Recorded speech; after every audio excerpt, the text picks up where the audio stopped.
كتير مننا أول لما يسمع كلمة الترك على طول يفتكر تركيا اللي نعرفها النهاردة. بس الحقيقة الترك مش بس الشعب اللي عايش في تركيا دلوقتي، لا دول تاريخ طويل ومتشعب، وأثرهم في العالم الإسلامي سابق ظهور العثمانيين بقرون.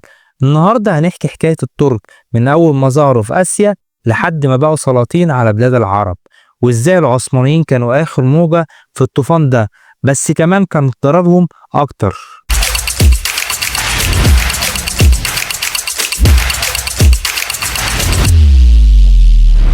أصل الحكاية بيرجع لقرون قبل سيد المسيح عليه السلام. الترك ظهروا في منطقة بين التبت والصين فوق جبال الهيمالايا. كانوا عايشين زي البدو الرحل، بيعيشوا على الغزو والرعي، وكانوا قريبين جدا في الشكل والسلوك من المغول.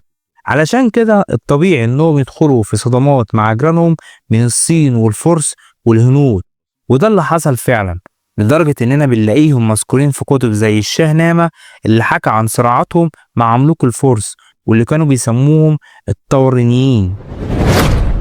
الترك كأنهم خزان بشري بيدفعوا شعوب تتحرك غربا. طلع منهم شعوب زي الهون بقيادة أتيلا اللي رعب الرومان، وطلع منهم الفرسان اللي بقى منهم المجريين والبلغار. وفي آسيا راحوا على مناطق زي تركستان اللي بقت فيها دول زي تركمانستان وأوزبكستان، المناطق اللي الإسلام كان بيسميها ما وراء النهر.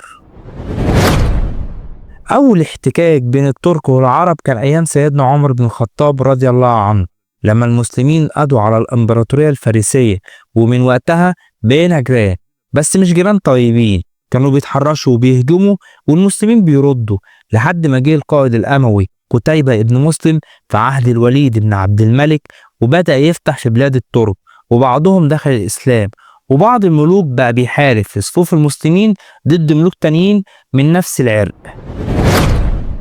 الكاتب بيقول إن في حديث منسوب لسيدنا محمد صلى الله عليه وسلم بيقول اتركوا الترك ما تركوكم، بس باين إن الترك ما التزموش بالجزء التاني اللي هو ما تركوكم. ومع طبيعة الأمويين في الغزو والقاعدة اللي كانت سائدة وقتها، يا تغزو يا تتغزي، دخل الترك الإسلام وكتير منهم بأموالي، يعني مسلمين مش عرب. بسبب عنصرية الأمويين ضد غير العرب، كان طبيعي إن الترك والفرس يقفوا مع العباسيين ويساعدوهم يوقعوا الدولة الأموية سنة 750 ميلاديا. مع العباسيين الأتراك زادوا في النفوذ، بقوا وزراء وقادة حتى حراسة الخلفاء، ومن أشهرهم مسرور الخادم اللي تحول لرمز في ألف ليلة وليلة. لكن في عهد المأمون الفرس كانوا مسيطرين أكتر، بس ما منعش إن في قادة أتراك برزوا زي القائد العفشين اللي اتحاكم واتعدم بعدين. الخليفة المعتصم أمه كانت جارية تركية، وده خلاه يثق فيهم جدا، عملهم الأساس في الجيش، ونقل عاصمته من بغداد سامراء اللي اتسمت بعد كده لسامراء علشان تكون قريبة من معسكراتهم، ومن هنا بقى ليهم نفوذ جامد جوه الحكم. بعد ما ملوكهم دخلوا الإسلام بقوا بيتعرفوا عند المسلمين باسم ترك إيمان، واللي اتحرفت بعد كده لتركمان. بس مش كلهم دخلوا الإسلام دفعة واحدة، وفضل فيه صراعات كتير، خصوصا بعد اغتيال الخليفة المنتصر على ايد القادة الأتراك. بعد كده بدأ القادة الأتراك ياخدوا الحكم في ايديهم، الخليفة بقى مجرد اسم، واللي اتحرك ضدهم كان مصيره يا إما الخلع أو القتل أو حتى تسميل العينين، يعني يفقد بصره. بقى القائد ياخد لقب أمير الأمراء ويعمل اللي هو عايزه باسم الخليفة. في مصر ظهر الأمير التركي أحمد بن طولون، وكان حاكم قوي وعادل، بقى ليه دولة مستقلة. وبعده جه الإخشيد برضه تركي، واللي أسس أسرة حاكمة أسقطها الفاطميين بعد كده. في الوقت ده الأتراك بقى بيظهروا في أطراف الدولة العباسية على شكل دول مستقلة، وكل شوية يطلع واحد يمسك وواحد يقع. ومن أشهرهم الخزنويين اللي هم كانوا في أفغانستان والهند، وظهر معاهم البيروني والفردوسي. تاني حاجة السلاجقة اللي حمى بيهم الخليفة العباسي نفسه من بني بويه الشيعة، ودول عملوا إمبراطورية محترمة، نظموا الدولة وبنوا مدارس، وكان عندهم علماء زي الغزالي.